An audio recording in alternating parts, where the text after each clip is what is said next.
किसानों ने सरकार की लैंड पुलिंग योजना का किया विरोध। शेरनगर और आसपास के 6 गांव ने जमीन बचाने को लेकर की पंचायत, बोले आखिरी सांस तक लड़ेंगे अपनी जमीन के लिए।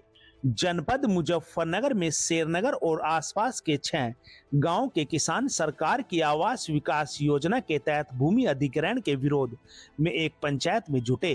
किसानों का आरोप है कि सरकार लैंड पुलिंग के जरिए उनकी उपजाऊ जमीन जबरन छीनना चाहती है। प्रभावित गांव में शेरनगर, बिलासपुर, धंदेड़ा, कोकड़ा और अलमासपुर सरवट शामिल है।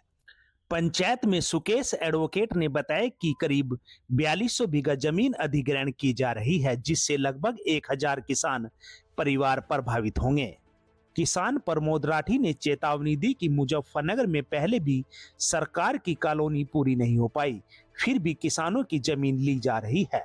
गुरुवार की शाम 4:30 बजे के करीब किसानों ने कहा कि किसान तय कर चुके हैं कि अपनी जमीन किसी भी कीमत पर नहीं देंगे और आखिरी सांस तक इसका विरोध करते रहेंगे।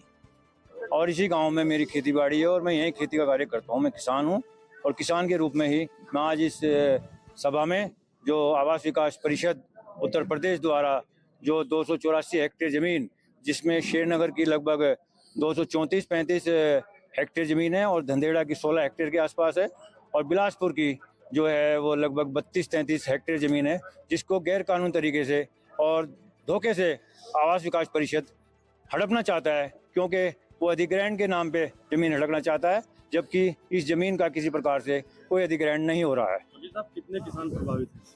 इससे आप ये समझिए लगभग 1000 किसान प्रभावित हैं, जिनकी जमीन और जो कि इनकी आजीविका का साधन है, एकमात्र साधन है, उसे लेना चाहते हैं। ये सब प्रभावित हैं, पूरे परिवार प्रभावित है। अच्छा, ये कहीं जो जिलाधिकारी हैं उनसे भी मुलाकात हुई? हमारी माननीय जिलाधिकारी महोदय से 2 बार कचहरी में सभा कक्ष में भेंट हुई और उन्होंने आश्वासन दिया था मेरे को कि आपकी जमीन का किसी प्रकार से धोखे से जबरदस्ती अधिग्रहण नहीं होगा, लेकिन उनके शब्द अधिग्रहण थे और अधिग्रहण पे हमें भ्रम है, क्योंकि अधिग्रहण हमारी जमीन का नहीं हो रहा। क्योंकि आज तक जो भी नोटिफिकेशन हुआ है, जो भी अखबारों के जरिए धारा 28 के बारे में नोटिफिकेशन हुआ है, उसमें किसी प्रकार का अधिग्रहण या कोई सूचना नहीं है।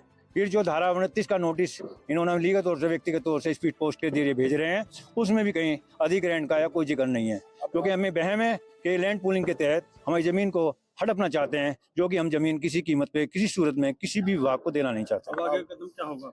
आगे कदम ये हमारा ये होगा कि सभी किसान भाई, 6 गांव के किसान जिनकी जमीनें 3 गांव के रकबे में है, ये सभी किसान भाई एकजुट होकर के, एकता सूत्र में रह करके अपनी जमीन का विरोध करने के लिए, यानी अब ये जमीन लेने के लिए अगर किसी प्रकार का कुछ सर्वे होता है तो शांतिपूर्वक, लोकतांत्रिक तरीके से, संवैधानिक दायरे में रहते हुए हम उनको सम्मानपूर्वक निवेदन करेंगे कि कृपया आप हमारी जमीन का कोई सर्वे न करें, क्योंकि हम जमीन अपनी किसी भी कीमत पे, किसी सूरत में नहीं देना चाहते।